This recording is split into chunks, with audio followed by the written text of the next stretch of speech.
Blog Talk Radio. Blog Talk Radio.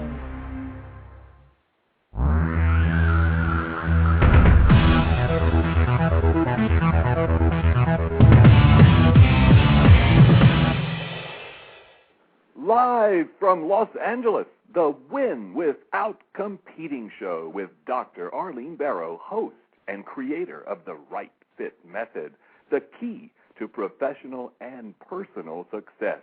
Now, let's join Dr. Arlene. Thank you, Virgil. In uncertain times, it is especially important to implement my Right Fit Method, which will enable you to win without competing in your career and in your life.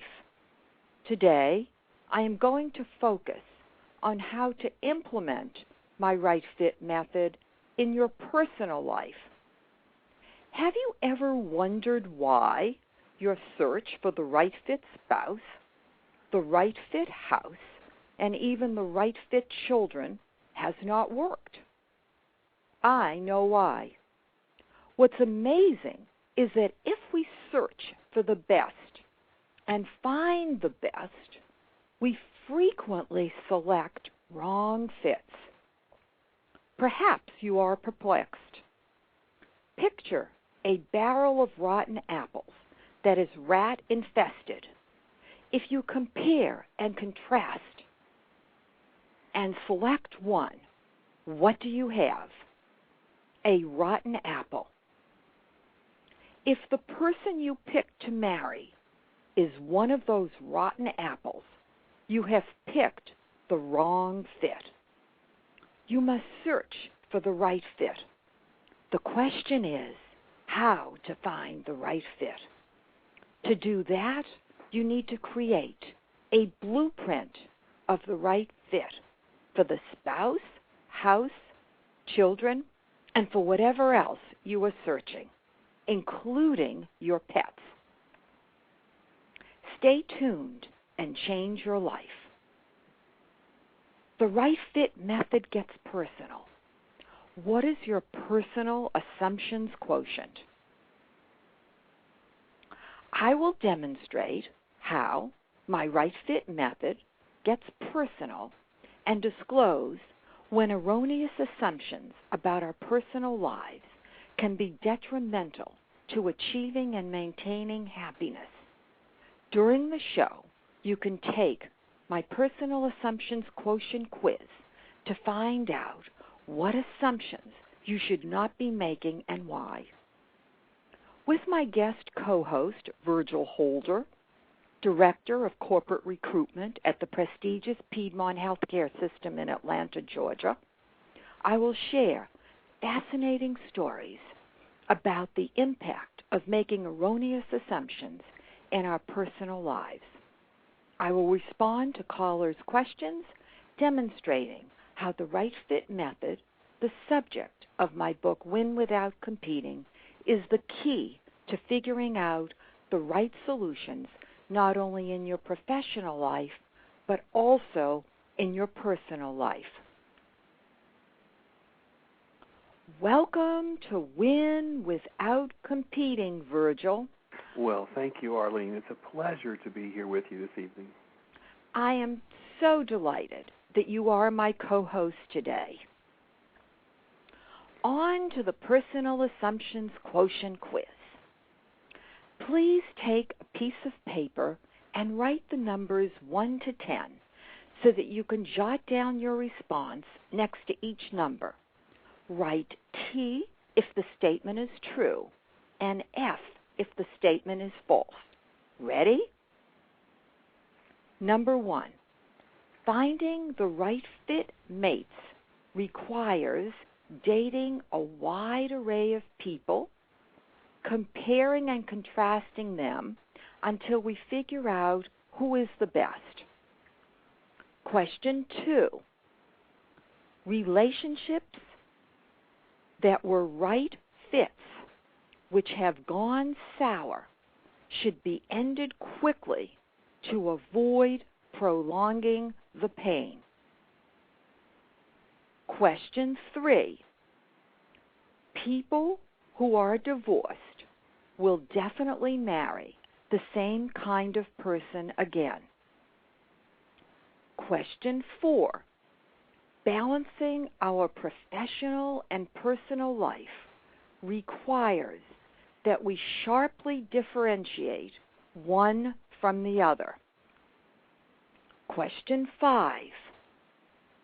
The key to finding happiness is spending time with other people who are happy. Question 6. As we get older, we become wiser and make less wrong choices. Question 7. Creativity is inherited and nurtured in childhood. Question 8. Speaking up and expressing how we feel could result in rejection, so we should do so infrequently. Question 9. If we are dissatisfied with our physical appearance, we should accept it and focus on other things in our life that make us happy. Question 10. We must meet the expectations of family and friends to avoid disappointing them. Hold on to your responses. After Virgil and I talk with our call-in guests, I will give you the answers and we will explain further. Today, we have 3 call-in guests, Todd, Ryan, and Tony. All 3 had blueprints of right fits, found right fits, and fixed the fits. If you're wondering why they fixed the fits, if they were right fits, you will learn why shortly. My first guest, Todd, a financial executive, is the managing director of operations at a Chicago-based financial services firm. Welcome to Win Without Competing, Todd. Well, hello, Dr. Arlene and Virgil. How are you? We're doing well. Thank you so much for joining us today. Oh, thank you for having me. You and your wife, Molly, adopted 2 children from Korea. Why was adoption the right fit for you and for Molly? Well, it wasn't at first. When we started trying to have children of our own and realized we couldn't, for a long time, actually a period of several years, we thought we would just be a couple, and we built our life around just being a couple.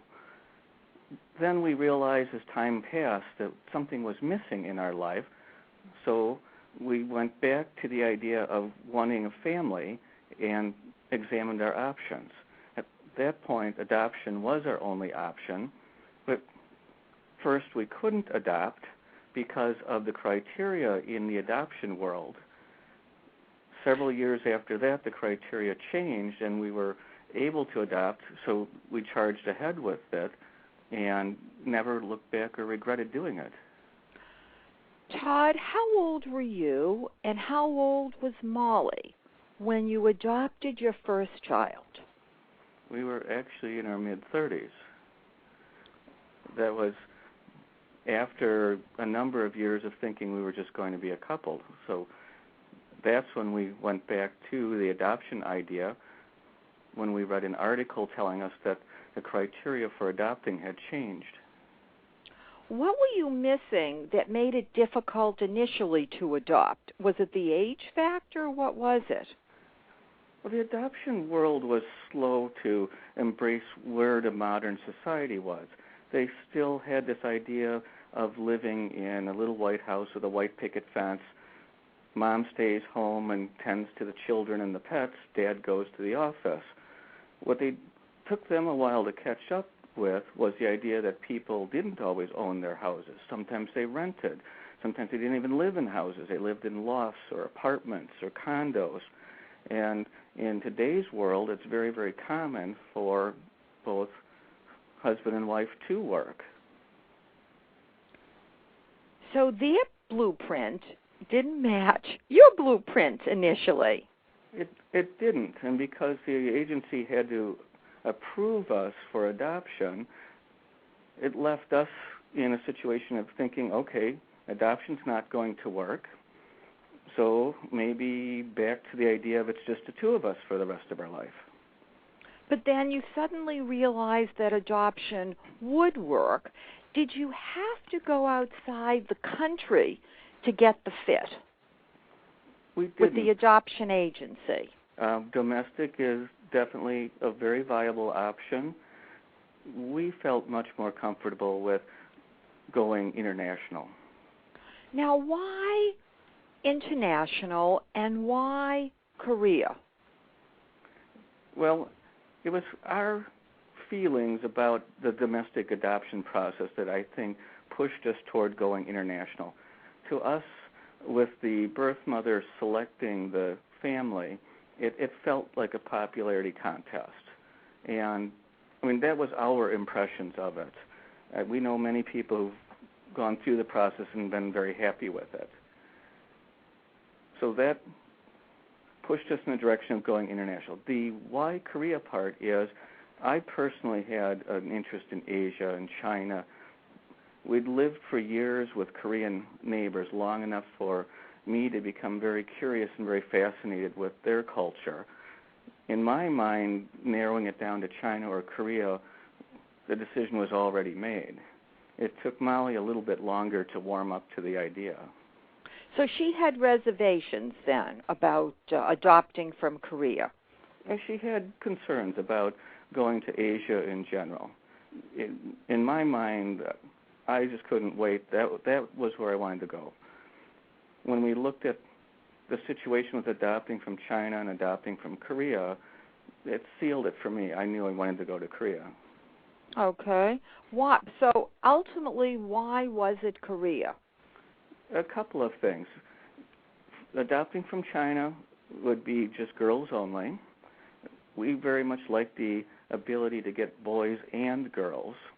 That was an option from Korea. The Korean adoption process was actually faster. It was an easier process to get through. I liked that. Combine that with my growing interest in the culture because of the neighbors that we've had for so many years, that I knew right then I wanted to go to Korea. Okay.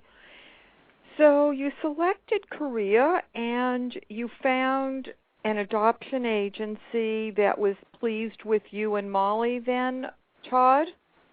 I don't know if I'd quite call it pleased. We met the criteria. Okay.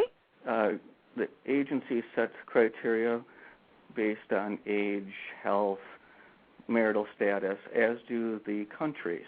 The countries all have slightly different criteria, too. Going through an international adoption is more of almost a bureaucratic approval process. At each step of the way, if you meet the criteria and go through the process, you will arrive at the end and get the result you want. So they had their blueprint, and it didn't involve meeting you personally. Am I correct? Only the agency at home here who had to meet with us and approve us in person. The agency overseas only saw us as people, names on paper. So they did evaluate you in person in this country before you left for Korea. Yes, they did. And that is more just looking to make sure that they haven't missed anything as far as lifestyle, or they're trying to screen for anybody who wouldn't be a suitable parent. It's less about liking us and more about screening out people who wouldn't be suitable as parents. Okay. Now, you adopted 2 children. Is there a reason why you made 2 trips to adopt each of the children rather than making 1 trip and adopting 2 at the same time? Most of the time, the agencies will not let you adopt more than 1 child unless there's some special circumstance. Perhaps siblings or twins available at the same time. Okay. So now when you went to Korea, how did it go in terms of adopting the first child, your son, who's now how old, Todd? He's coming up on 10 here. Wonderful. So now what happened? How did it all work out when you got there? I would have to say, thinking about it, at first it felt intimidating to go halfway around the world.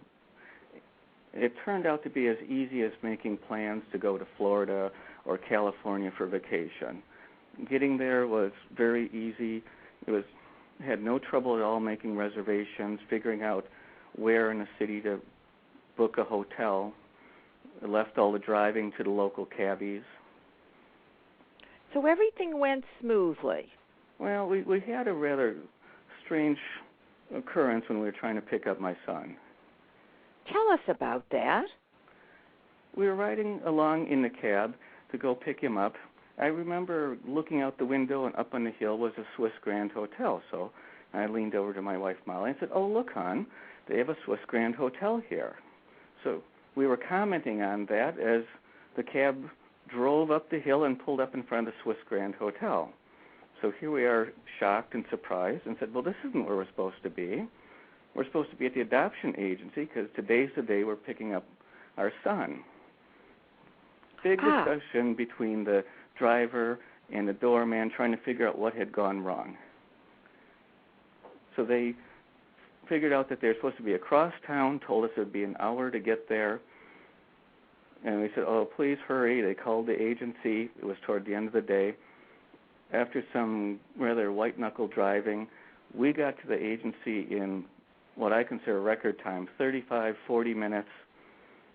The social worker, the foster mother had waited. They were some of the only people left.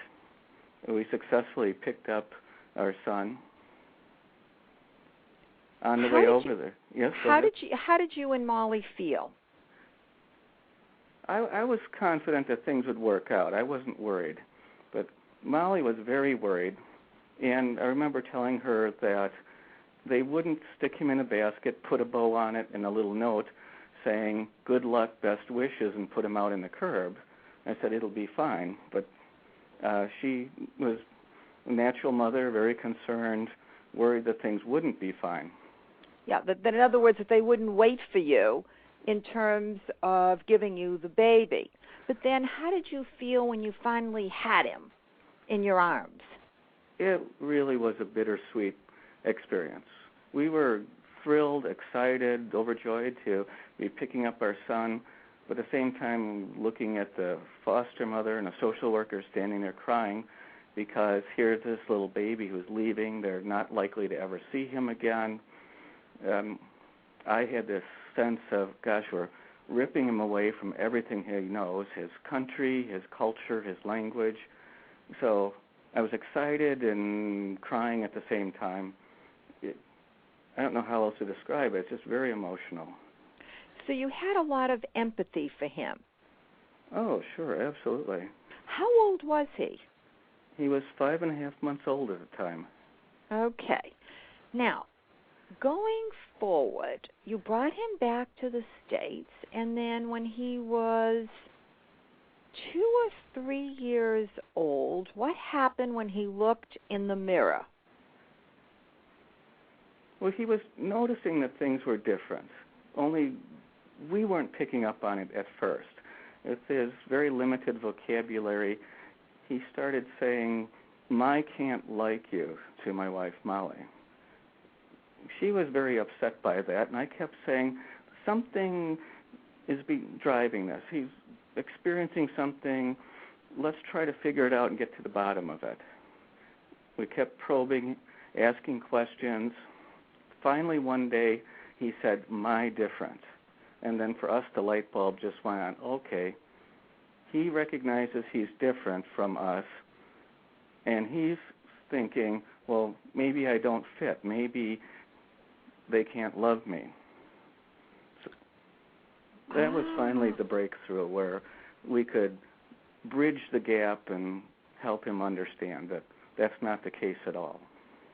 I think it's amazing He was 3 or 2, Todd, when this occurred? He was 3, about 3.5. All right. I mean, he really was very aware, don't you think, and very sensitive. Well, I realized after I became a parent just how aware children are from a very young age. They're little sponges that just soak in everything around them. Well, also, too, didn't you do something so that he started to feel comfortable? We got help from the preschool. They'd come up with this very large book that was illustrated by young children, and it was, we're all alike, we're all different. So each page was a picture of 2 different children, and it would point out similarities and differences. We all have 2 eyes. Some eyes are blue, some eyes are brown. We all have noses. Some noses are big, some are small. And we'd go through every part of the body, skin, hair, height, and say, well, look, we're all the same, but we're all different in ways, too. So that was the way in which you helped him overcome his concerns. It was.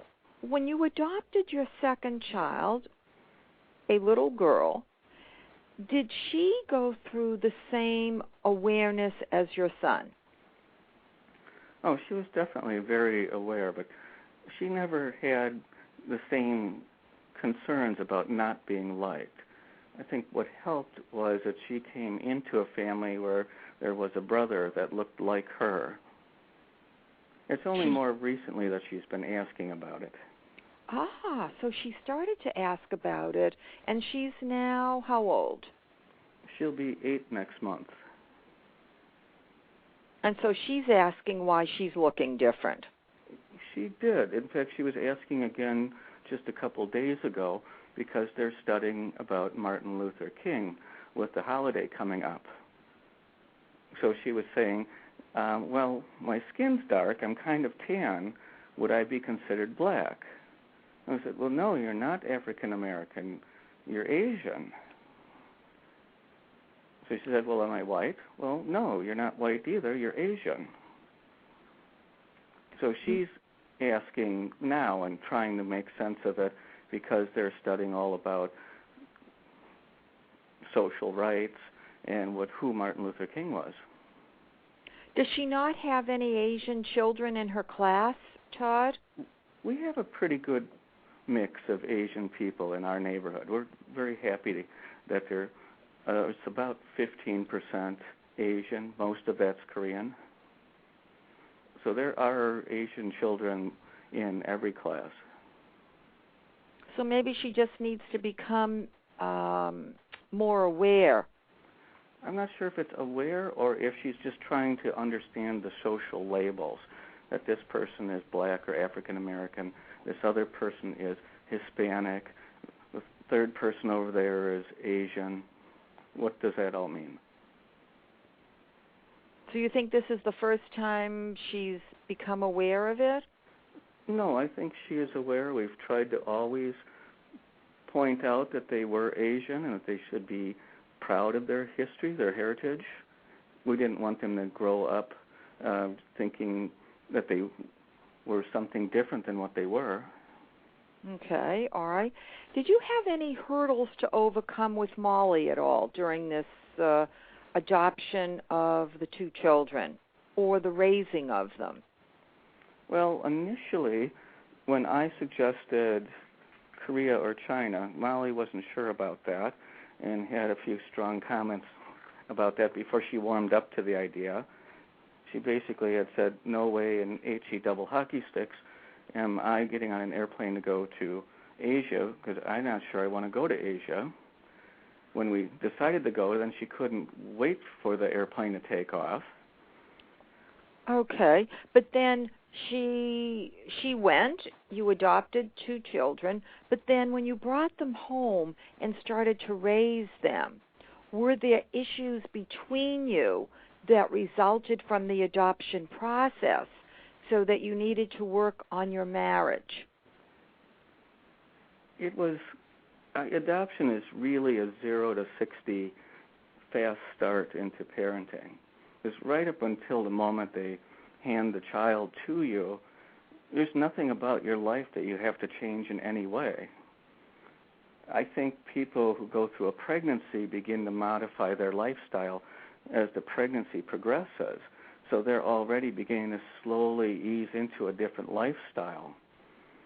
And they change diets and avoid certain foods and beverages and activities. Certain activities are no longer appropriate. I mean, for us, it was just a very sudden jolt to realize that, okay, we're parents, we have these responsibilities. Children do not come with manuals, and we had to feel our way through a lot of it. Simple little things like knowing, okay, they're running a little bit of a fever. Should I call the doctor? Should I wait it out?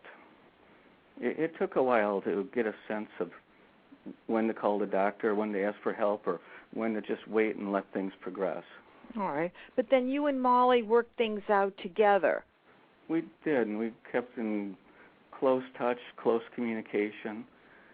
I think it was probably hardest on her because I was working very long hours at that time, and she definitely did have to pick up the lion's share of the load. All right.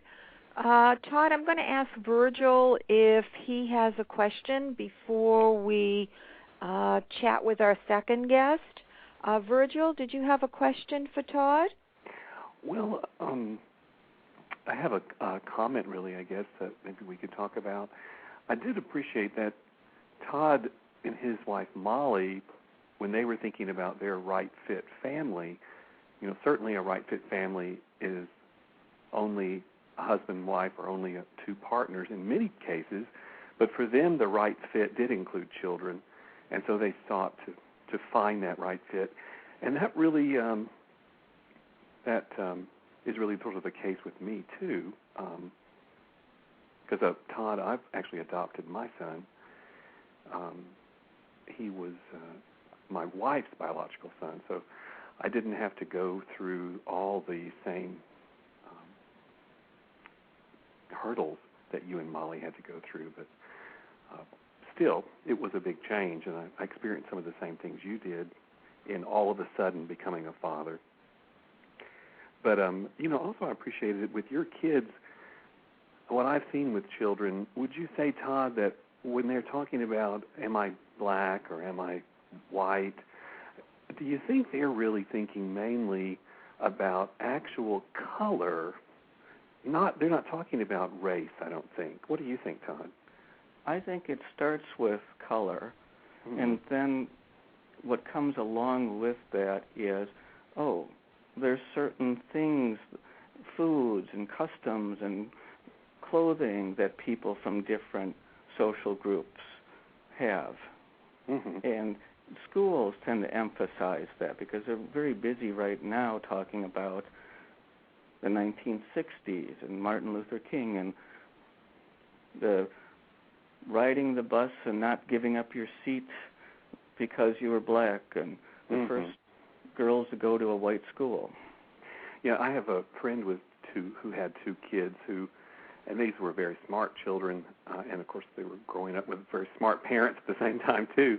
And these kids refused to use the word white and the word black because they decided, they were about the age of your daughter, they decided that wasn't a correct description because white people were not white, they actually were pink. And so they would speak of pink people, and instead of speaking of black people, they spoke of brown people. So instead of white and black, these kids thought people were pink and brown, and they were insistent on calling people pink and brown. So whenever we were around them, we had to use those terms too. That's very interesting. But I'm thinking about your comment about brown people, and I worked with somebody who was from India, and he always described himself as being a brown person.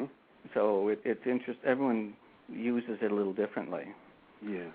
Well, Todd, I want to thank you so much for joining us today. And Virgil, I'd like you later on in the show to talk more about the adoption of your son after you married Amy. Certainly. I'd love to.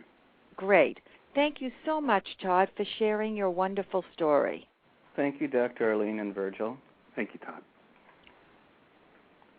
Welcome to Win Without Competing. Ryan? Good evening, Dr. Arlene and Virgil. How are you? I'm doing well. Good. I must tell you that I am so delighted that you were recently appointed president of Eureka Review, a firm dedicated to preparing high school students on how to maximize their success on the SATs. Oh, well, thank you very much. I very much appreciate it. And I know you actually featured in your book, Win Without Competing, the founder of Eureka Review, and we always cherish that as well. So thank you. Absolutely. For those who have my book, it would be the story of Jason Marino, a story that is unforgettable, and the listeners can also read part of it on my Win Without Competing website as well. Ryan, you are engaged to Kat. How did Kat match your blueprint of the right fit woman? Well, I guess like so many things, you start realizing more and more what a right fit your partner is. When I first met her, in full disclosure, of course, at first there was an attraction, both in, of course, physical attraction, but in personality. We hit it off in conversation, and I think at first you're thinking along the lines of, just the fact that interaction is going so well, and you're hoping maybe to see this person again. But over time I realized that with each meeting and with all the hours we spent together, it did seem more and more that this person was really the right match for me. Yet you had concerns and Kat had concerns. What were your concerns and what were her concerns? Well, Kat's background, her family background, is that her family is from Israel originally. She was born here in America, but she certainly was raised with Israeli and therefore Jewish roots, whereas my family was Roman Catholic in background, and while I myself had kind of pulled away a little bit from the church in my years, I still definitely struggled with the idea of identifying with one religion or another, and for a long time, it didn't matter what our backgrounds were, but certainly when exploring marriage and starting to think about long-term and hopefully eventually raising children ourselves, the idea of your cultural identity, I think, comes into play. So that began to be something we needed to talk about and explore. So what were your thoughts in terms of what you were going to do or thinking about doing? Well, I knew from early on in our relationship that in her mind, and I appreciate that you begin the program talking about the idea of a right fit versus a best fit, and so many, I think, of us think about best fits first, and I believe in Kat's mind a best fit would have been someone with a Jewish background, someone who was raised Jewish. I didn't necessarily have a best fit in terms of any religious identity, but I understood that it was important to her. So I knew that I wouldn't convert simply for the sake of a marriage or just to please a partner, because I do take seriously what religion or faith anybody follows, and I wouldn't want to trivialize that for anyone else or myself. So rather than simply jump right into the idea of conversion, we instead started to explore it gradually. I realized that all of the time when I was gathering with her family, as I got to know her parents, who were quite welcoming, oftentimes we were breaking bread over and during Jewish holidays, and I enjoyed those times, and I enjoyed the family bonding that happened. So I began exploring the idea of conversion through the American Jewish University, which is right in West L.A., and it's something that I'm fortunate, I believe, I took a class, and they took it both from a religious background but also from a historical background. They explore where sometimes things don't completely add up so that you get a sense for the history and the ideas behind these different cultures and the different reports. And as I was reading along in the studies and learning from this professor, Rabbi Neil Weinberg was my professor, I really enjoyed the way he approached it, and I found myself feeling drawn more and more to the idea of conversion, I believe as Kat found it less and less important that I do. I think the fact that I took the steps to explore was making her realize it might not matter if she felt strongly about me.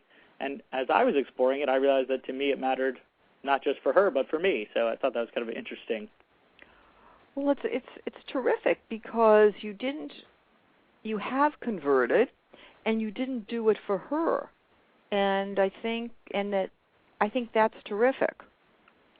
I agree, and I feel better about it because I do know it's something that is for me, and it's something that hopefully does enhance our relationship and makes us feel a little bit better for when we have children, and hopefully some of the traditions will pass on.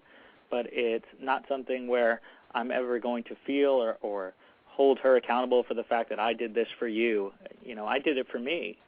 So I think it's something that we both feel comfortable with. That she would have agreed to marry you if you had not converted? Do you think that she had accepted that you were Catholic before the conversion? Well, I'm glad that when I asked, I had converted. That's how I got. Yeah, well, that yes. I know. Yes, because I got a yes. But I do feel that she was, I think, feeling more and more drawn to the right fit for her. I think that the idea of someone being Jewish was maybe what she entered this relationship or would have entered any relationship with. But, I think in the end, hopefully, she fell in love with me for all of the things that made me who I am. And some of that was obviously my background and being raised non-Jewish. Of course, there's some cultural things that'll trickle down accordingly. And I think it became less important to her as long as I understood and respected the importance of her religion and her culture to her. And I'm glad that I can celebrate alongside her, but I'm not sure it would have been necessary at that point. At the time that you were going through the conversion process, did you ever say to yourself, is this the right thing for me to do? Of course, there's going to always be, I think, moments where you wrestle. For me, it was the idea of coming to terms with what I understood for being religion. As I mentioned earlier, I was raised Roman Catholic, but I actually stepped away from the religion even before my confirmation because I personally, despite the fact that I enjoyed so much of the religion, I simply wrestled with the idea of being born into a faith. Just for me, intellectually, it was hard for me to rationalize that it would just be assumed you pick up the faith of your family or your parents. So I myself kind of took a step away and probably started leaning more towards simply being agnostic, not feeling I'm capable of exploring my beliefs in that regard. But as it turns out, I just wasn't in the right fit for me because exploring Judaism and as I got to know it more and the approach that was taken and the way I learned the religion actually made me feel as though I was exploring and really coming to terms with how it matches my beliefs, those that I had, hopefully kind of innate, those that were maybe passed on to me, just values from my parents, regardless of their religious origination. And it's something I felt really good about, and I was surprised. I certainly was.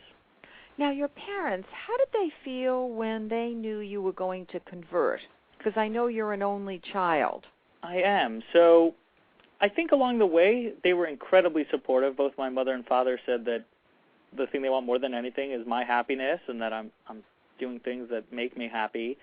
I do feel that once it actually came to the point where it was time to go through with the actual conversion, there was a period for my father in particular where I think he just really wanted to make sure I was doing it for the right reason. And as you mentioned, being an only child, I represent, I guess, in that traditional, old-fashioned sense, the last of the line.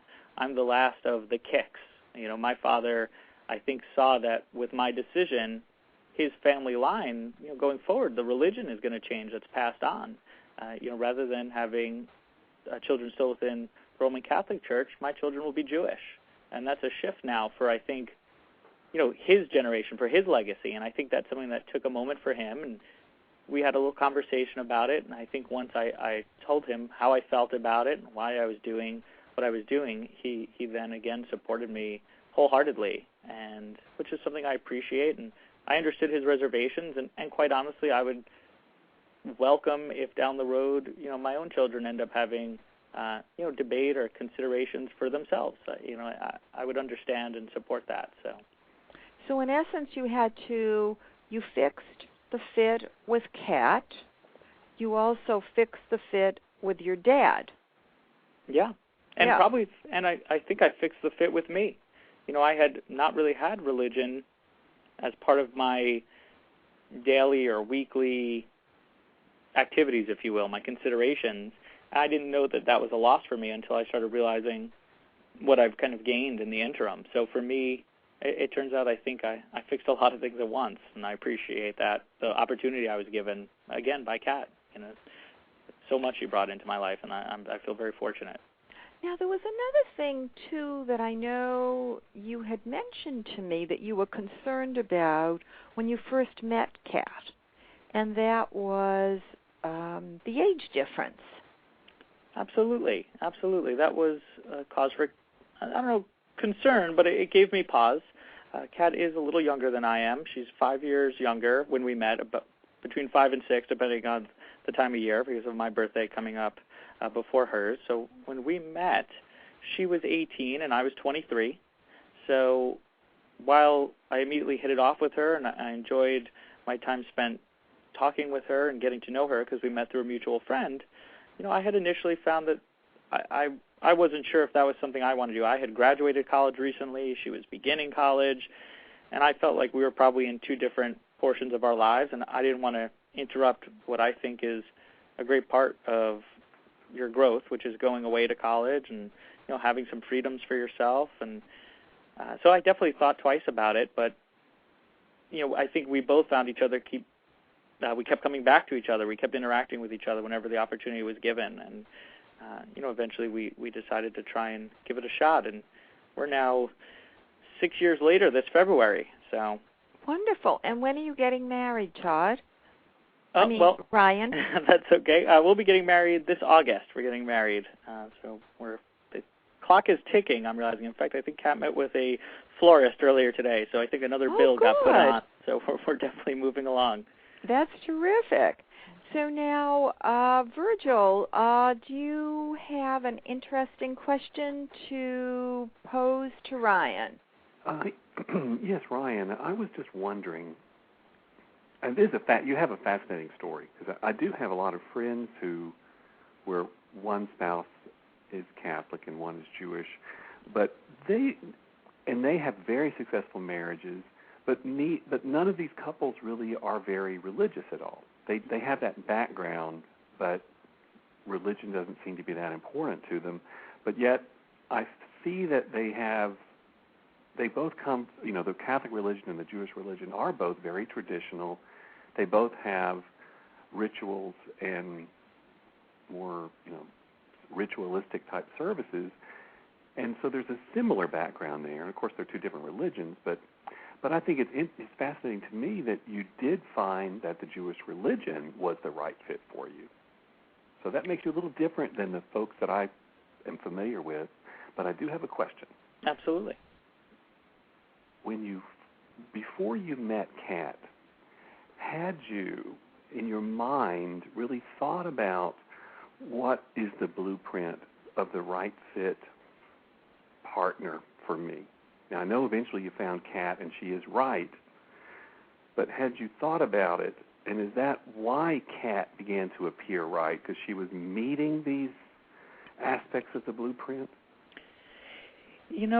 I think that chances are the blueprint I would have answered if asked then probably, would have stuck to what I would consider more of the superficial values we probably think of when thinking of a partner, and meaning, tall versus short, blonde versus brunette, what type of career that person has, what their hobbies would be, the things that I think at face value always seem to be so important to a relationship until you're actually in a relationship and you realize that, of course, having some common interests and things like that are important, but so is the fact that we disagree on a lot of things and we explore that. And, as it turns out, it doesn't matter, or I don't even consider what would have been previous quote-unquote standards or a blueprint. As it turns out, the things that matter to me are not what I would have said ahead of time. They're the things that make me happy now.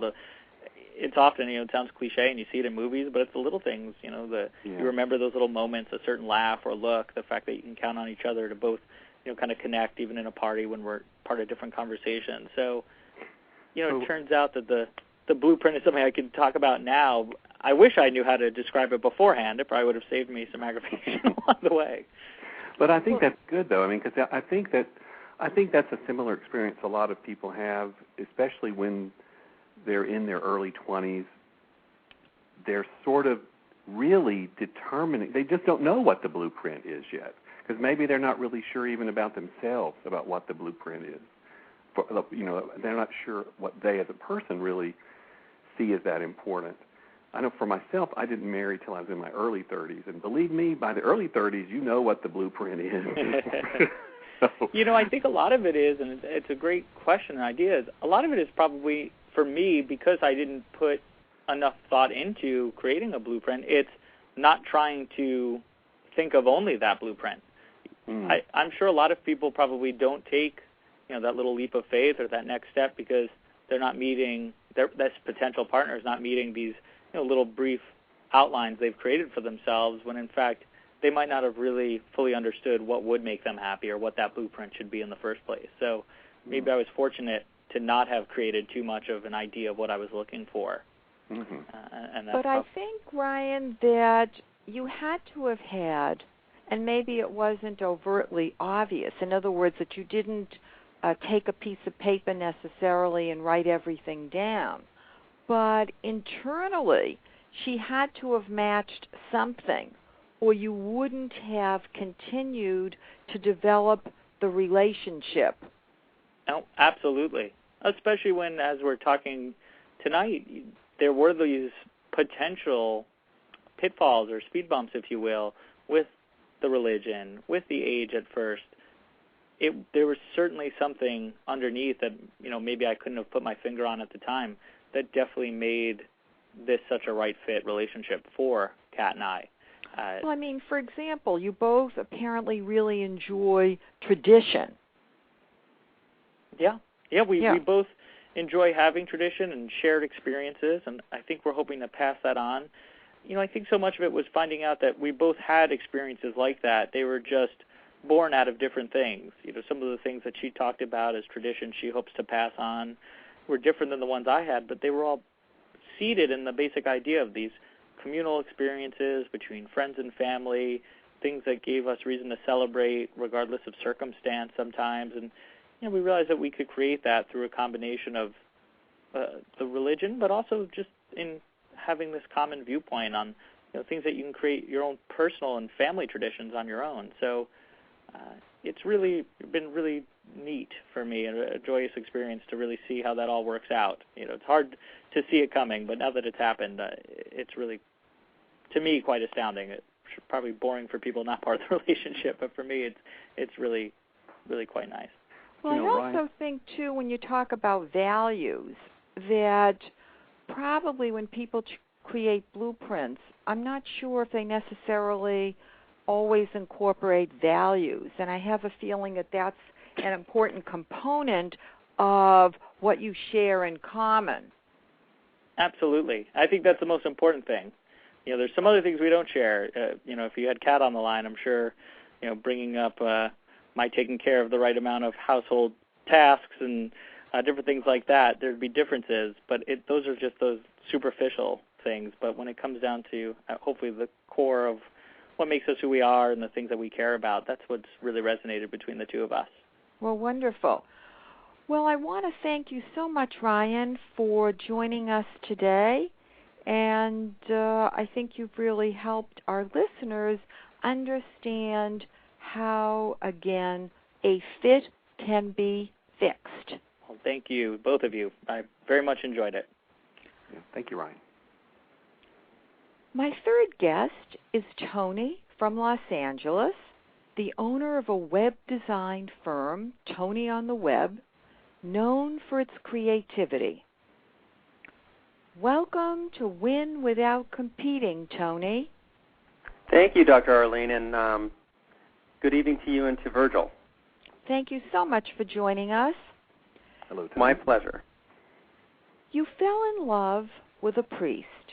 When and how did you meet him?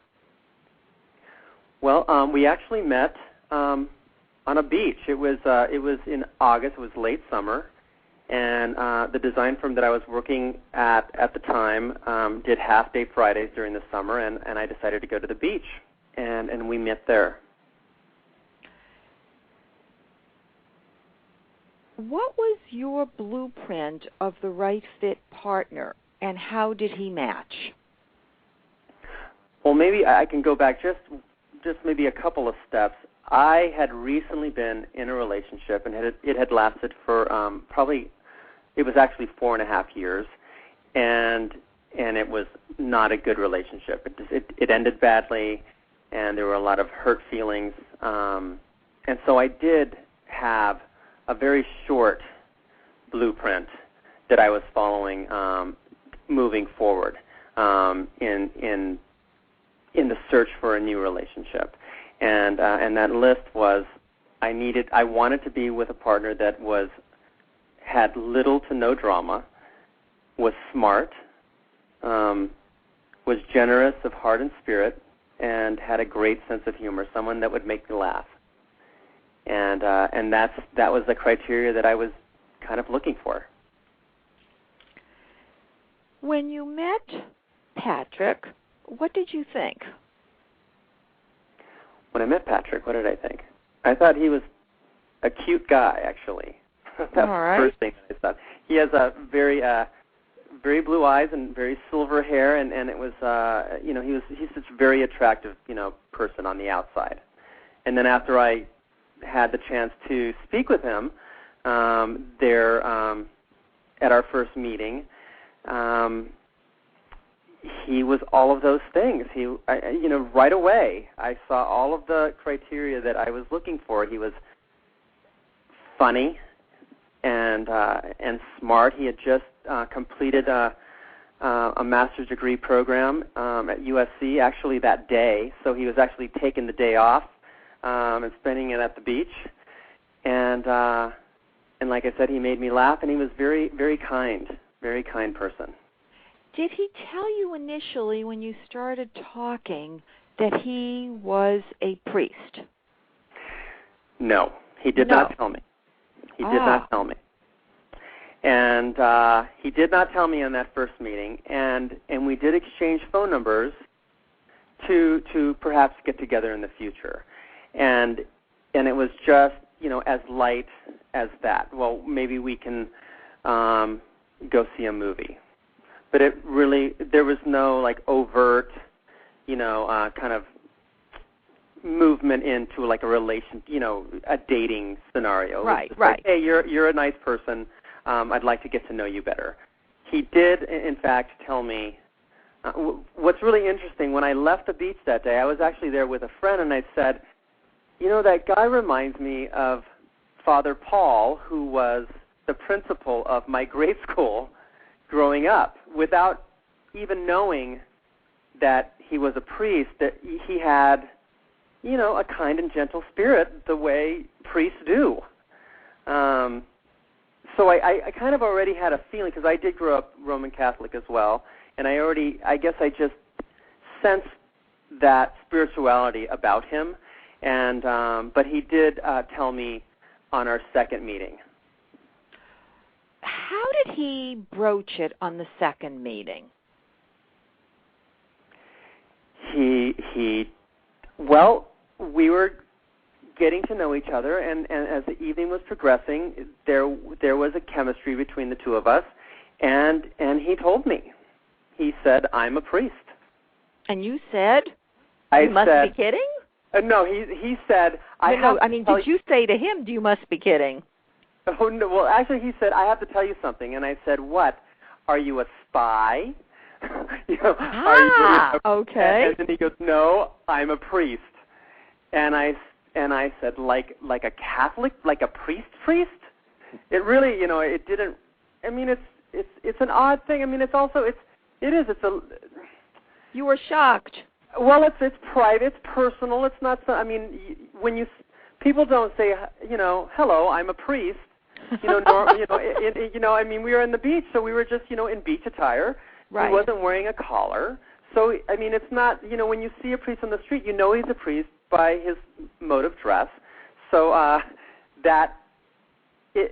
obviously there was a little, he wasn't being completely honest, but he wasn't lying about it.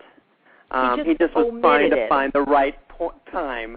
He just didn't mention it, and then he was looking for the right time to mention it. So, well, isn't it analogous to going out with someone who's married who just doesn't mention it the first time you meet them? It sure is. Right, isn't it? That's what I think. It's exactly the same thing. You are absolutely right, and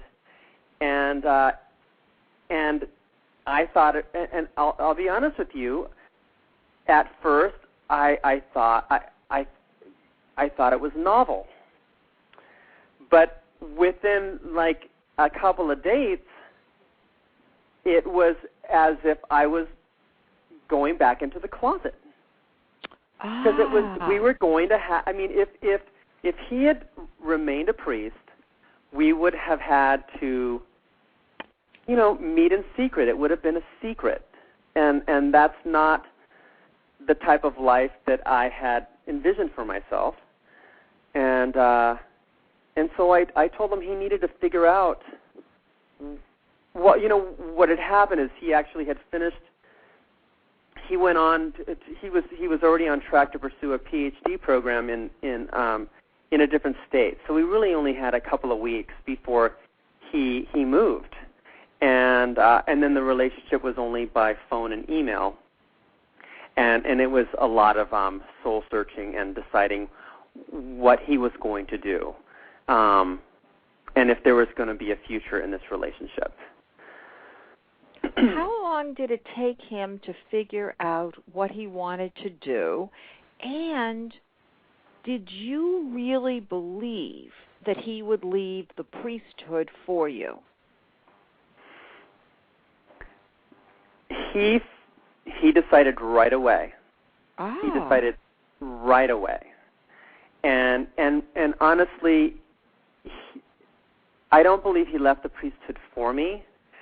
I believe that he would have left the priesthood, but there aren't perfect fits standing on every corner.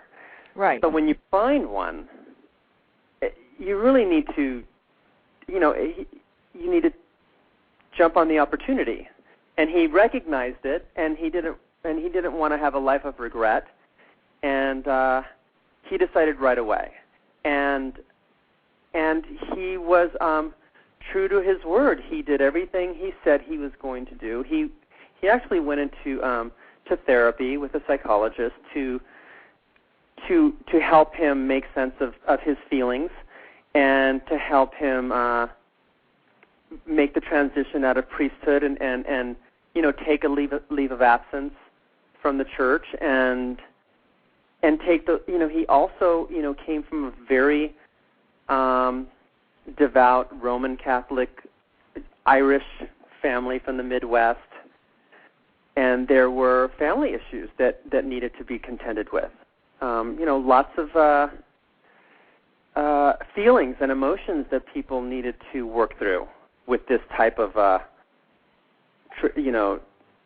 situation. He had been in the priesthood for 18 years. It wasn't, it was something that he had done and taken very seriously and was his life. And it was how he related to his family, all of his adult life, and it was a huge, huge change. Is there an age difference between the two of you, Tony? There's a 10-year age difference. Okay. I'm 10 years younger than he is. And that was a concern with his friends. They thought that I was a fling. Why would he throw away? Okay. I'm a pretty good-looking guy, but they felt that he was throwing away a lot for someone that could just be a very flighty person. But to his credit, he recognized my level of maturity, and it has been 15 years now. In August, it'll be 15 years that we have been together. So he made a pretty good choice, I think. Well, and his friends, I guess, have to acknowledge that you weren't a fling. I mean, after all, unless they think of a fling as possibly lasting 15 years. Oh yeah, there's a lot of $1 million bets that we should collect on. Aha. So now, so you've been living together for 15 years, and would you say that you've had to fix the fit at all during this period of time? Yes. All right. Yes. In what respects? We've, one very important component of a relationship, in my opinion, is consideration and compassion for your partner, and I think sometimes that gets lost. On both sides, with him making the transition into lay life, he had to find a job. He had to establish a career, and he was competing with people that had already had 18-year track experience in their career. He started very late. At the same time, I, over the last 15 years, have changed my career. I started a business 8 years ago. And those types of, the business, and I know that this is a relationship show, but the work life does have a tendency to encroach on the personal life and cause stress there. Well, that's why in terms of my shows for 2010, I'm going to do more focused on the personal side, implementing the right fit method, whereas in 2009, the focus was heavily on the professional side. And clearly, there is an interaction between the personal and professional. There's no question.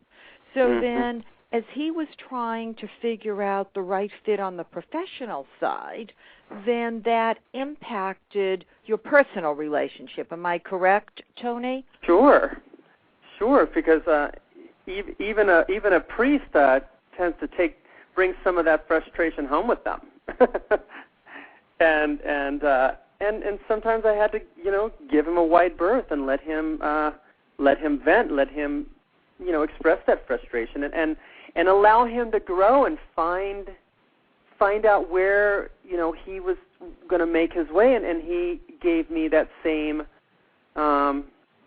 compassion and consideration. And it's funny, going back to your guest Ryan and having those religious and cultural backgrounds.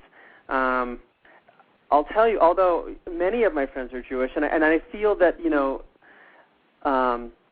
that the two religions and the two cultures are very similar in family values and commitment to the partner. And I'll tell you, you don't realize that being raised in a religious family, be it Jewish or Christian or any other religion, it really shapes your character until you've, in my personal experience, when I've been in relationships with people that don't have that background, because it is something that we've leaned on as a couple and as individuals throughout our relationship. So it's really been key. So now, do you have any suggestions at all for people who are trying to sort of balance the professional and the personal within the relationship? Advice. I think it's important to share aspects of your business life with your partner so that they understand where you're coming from, so that, many times Patrick and I will, because I own my own business, so, I work at home, so I'm always at work, and I try not to burden him with that, but many times we will strategize. I mean, he's someone that I confide in. I consider him one of my, a consultant, if you will, that I can bounce ideas off of, and he can help me solve situations in my business life. I think that it wouldn't be fair to him if I left him completely out of that. I think it's not burdening him with it, but it's actually sharing it with him. I think that I would advise people to do that in their relationship.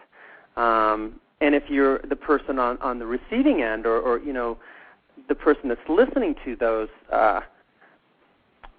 maybe those grievances or challenges within the business, that they have an open mind and an open heart and really try to offer constructive advice to help their partner with those challenges.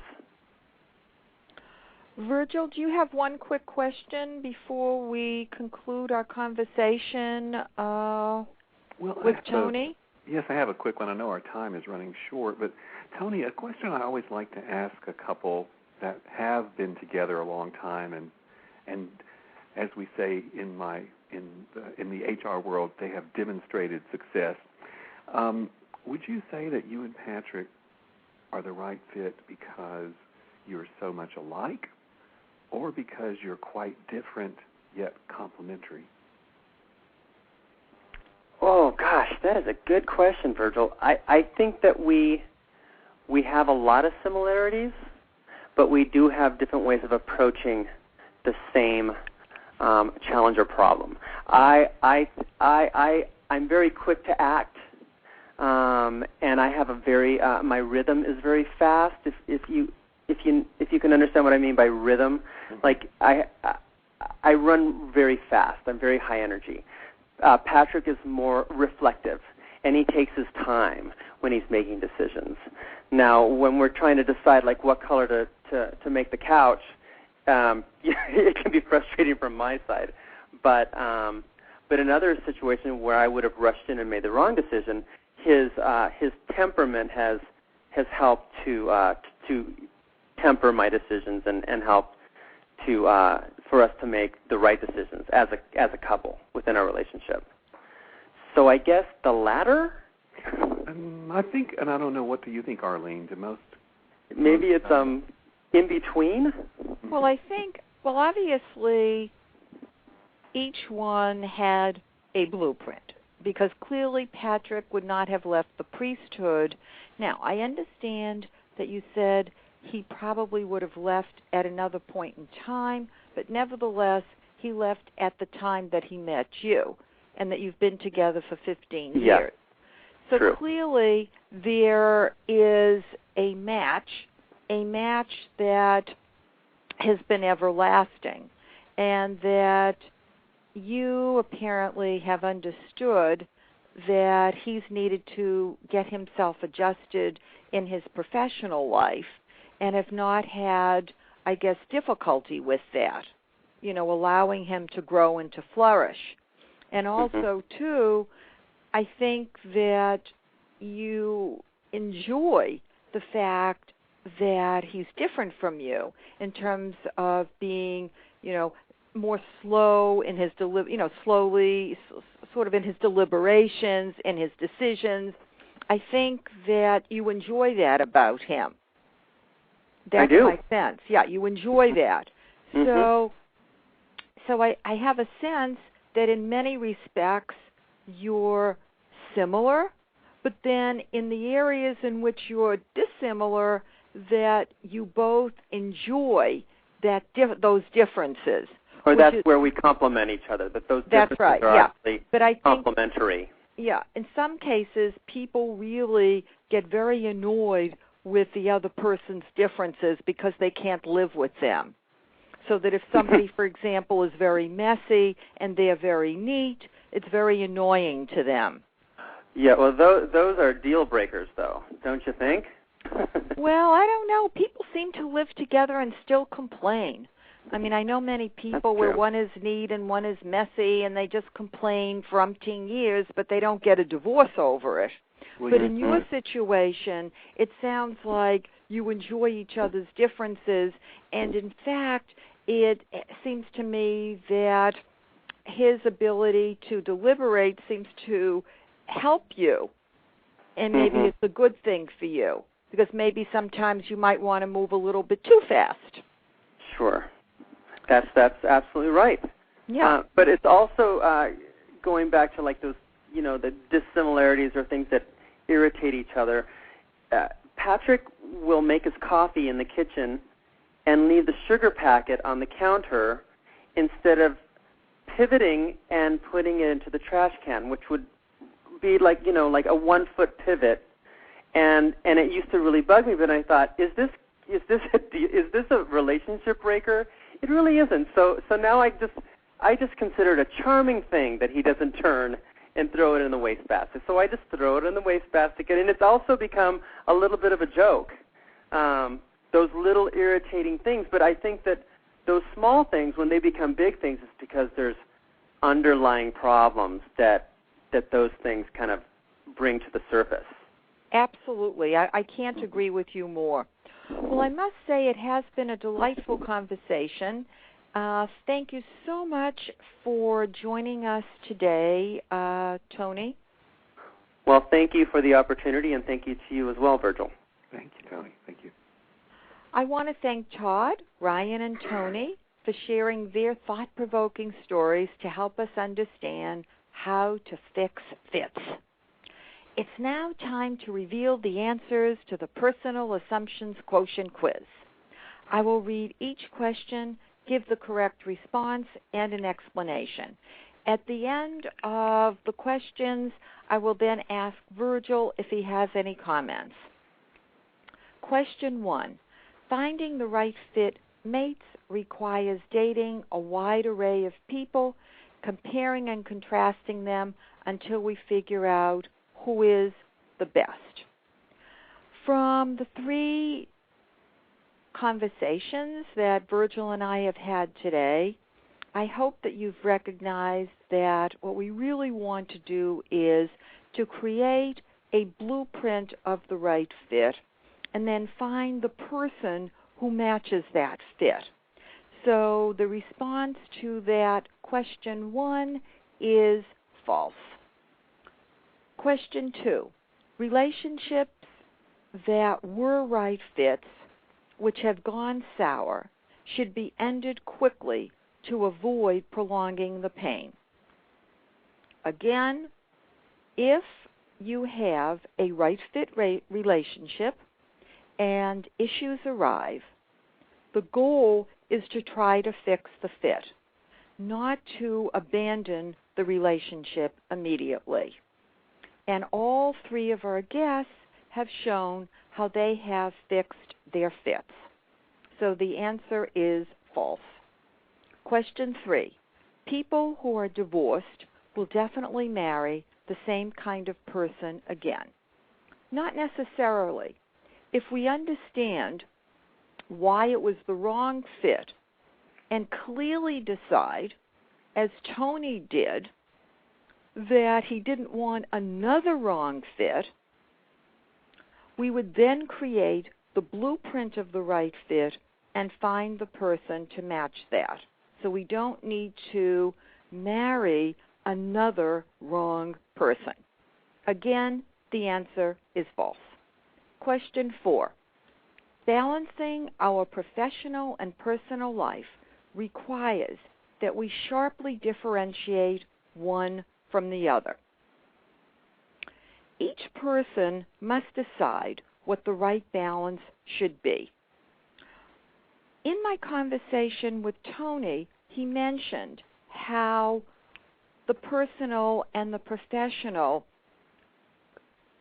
interact, that he uses his partner as his consultant in his web business. Now, that's clearly up to you. For some relationships, that works beautifully. But I don't think that anyone should be concerned that they must differentiate their professional from their personal life. In fact, from the interviews that I did all throughout 2009, where I talked with highly successful people, almost in all situations, they did not differentiate their personal from their professional. They felt that one spilled into the other. So the answer is false. Question 5. The key to finding happiness is spending time with other people who are happy. Clearly, it's a wonderful thing to spend time with other people who are happy, but we need to understand ourselves, what we're searching for in whatever aspect of our life needs to be fixed. We have to figure out the right fits. Just spending time with happy people is not going to do it. We need to think about ourselves. Again, the answer is false. Question 6. As we get older, we become wiser and make less wrong choices. Age and years of experience are not predictors of learning something. If you think of people who have worked for 20, 30, and 40 years, if you ask them what they've accomplished, some have a lot to say, others do not. The question is, what do we do with our time? And that's what we need to focus on. If we learn from the years that we're living and change our behavior accordingly, then we become wiser. If we do not learn from our mistakes, we do not become wiser. So the answer is false. Question 7. Creativity is inherited and nurtured in childhood. I would say that I would rank this question as my number one favorite. And the reason for that is I believe that creativity for many is not understood. I wrote my doctoral dissertation on creativity. Creativity is composed of certain personality, characteristics, attitudes, and values. It's a combination of all three. Nurturing those specific abilities across all three areas in childhood is certainly very important and certainly helps to create someone who's creative. On the other hand, one can also modify certain behaviors in order to increase one's ability to be creative. I'm not happy when I hear people say, I'm not creative. And my question is, why not? So the answer is false. Speaking up and expressing how we feel could result in rejection, so we should do so infrequently. In order to find right fits and fix fits, we must speak up. If we internalize how we feel, there is no way we can figure out how to match another person. The answer is false. Question 9. If we are dissatisfied with our physical appearance, we should accept it and focus on other things in our life that make us happy. I would suggest, if anyone who is listening who's dissatisfied with his or her physical appearance, for example, we may decide that we would look better 10 pounds thinner. Fine. Then I think we should take charge, manage the process, and take off the weight. Otherwise, we will be feeling unhappy if we don't recognize that we can do something about those things about our physical appearance that we are not happy with. So the answer is false. Question 10. We must meet the expectations of family and friends to avoid disappointing them. Think about it to yourself. Are we going to just focus on other people, or are we going to focus on creating what I call the match or the exquisite fit? To be successful with our personal relationships, we need the fit. In order to have the fit, we can't just look at the other side. We have to focus on ourselves, and we have to talk with the other person and figure out how we match our expectations and their expectations and change things accordingly, we would change and the other side would change. So the answer is false. Virgil, did you have anything that you would like to add about any of these erroneous assumptions before we close the show? Well, I know our time is short, but I just thought I'd mention, I think it's very important in a relationship to, one of your assumptions dealt with speaking up in the relationship. Because I think any relationship, no matter how much it's the right fit, as the years progress, the two people have to continually adjust it to keep it in the right fit. It's almost like adjusting it back to the right fit, because it will drift. Things sort of drift. And well, I think it's the same thing with friendships. Yeah. Because a good portion of your marriage should be friendship. And in fact, I think in the marriages that are right fits, that friendship is a major component of that. Yes, I would definitely agree with that. Good.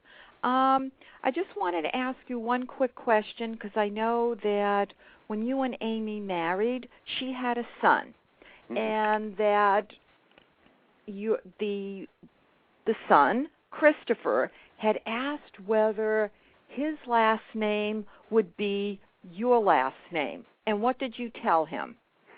Well, this was just after we had married, and Amy, my new wife, was in the process of changing her papers and her Social Security card and et cetera to have my last name. And so he saw all this going on, and he came up to me, and he had just turned 10, so he was still a little kid.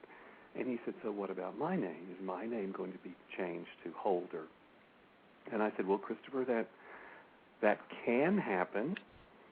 And I went on to explain to him that what that would mean would be that I would adopt him, and that then I would not be his stepfather. I would be his father, and his name would be Holder. And that I would like to do that, because when we think back about what right fit for me as a family, I really didn't want to be a stepfather. I was hoping that we could make this fit so that I would be his adoptive father, but that's not something you can push. You have to. The child has to be ready for it too, because he wasn't a baby. So right. He was involved in it. It had to be the right fit for him. Right. But tell us what happened, because he came to you one day, and what did he say, Virgil? Well, a couple months later, he came to me and he said, just out of the blue, he said, I've been thinking about it, and I've decided I want you to adopt me. So I said, well, I will call the attorney today. We will get this started. And I bet you were thrilled. I was thrilled, and it's worked out very well. I'm very, very proud to have him as my son. And he's now how old, Virgil? He's 26. Wow. Of course, you're still 20, right? I'm still 20. I may be 25. Well, I have to say it's been delightful having you as my co-host. Yes, I've enjoyed it, Arlene. To listen to more Win Without Competing shows, I recommend my top 10 2009 shows. They are listed on the winwithoutcompeting.com site. Again, that's winwithoutcompeting.com. If you go to that site, you would then click on author and then click on the talk show host page. Note that these shows are listed in order of appearance. They are not ranked. While you are on the WIN site, I suggest visiting the homepage and signing up for my personal and professional newsletters.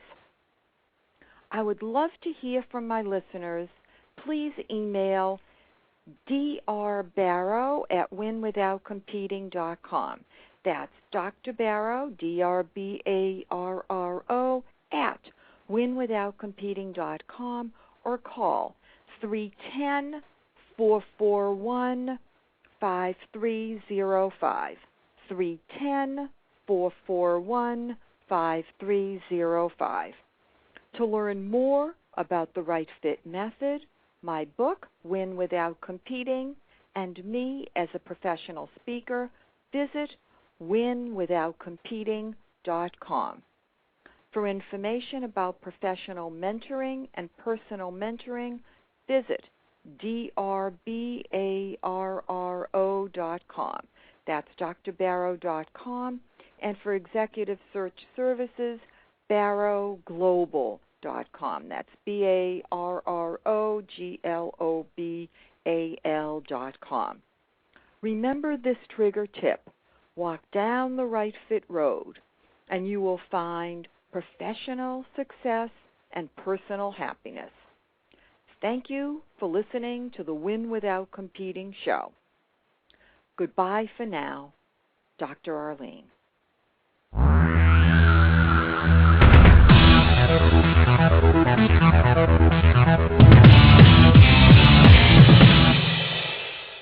Have you Googled yourself lately? Are there negative posts from an ex-employee or from a former client? Maybe an outdated news article? Search engines don't always get it right. For right or wrong, it's your reputation on the line. That's where Reputation Defender by Norton comes in. Take control with Reputation Defender. Their cutting-edge approaches help you to wipe away unwanted information in your search results. They also promote the good stuff.